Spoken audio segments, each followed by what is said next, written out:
தலவாக்கலை லூஷா தோட்டத்தை அண்மித்த பகுதியில் குறித்த கவனஈர்ப்பு போராட்டம் முன்னெடுக்கப்பட்டது.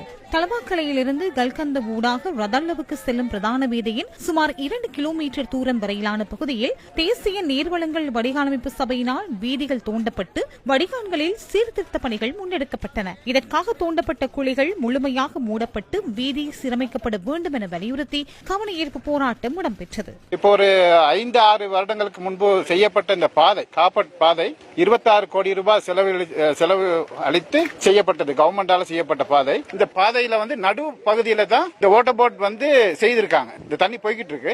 இப்போ இந்த தண்ணி பிரச்சனைக்காக அங்கனைக்கு உடைச்சு பாருங்க. இப்ப 2 கிலோமீட்டர் கிட்ட உடைச்சு போட்டிருக்காங்க. இன்னும் மீண்டும் இப்படியே உடைச்சு போட்டுக்கிட்டு போற நேரத்துல எங்களுக்கு ரோட்டு வசதி இல்ல, வாகனம் போக்குவரத்து இல்ல. உடைச்ச ரோட்டை செஞ்சு கொடுக்க மாட்டேங்கிறாங்க.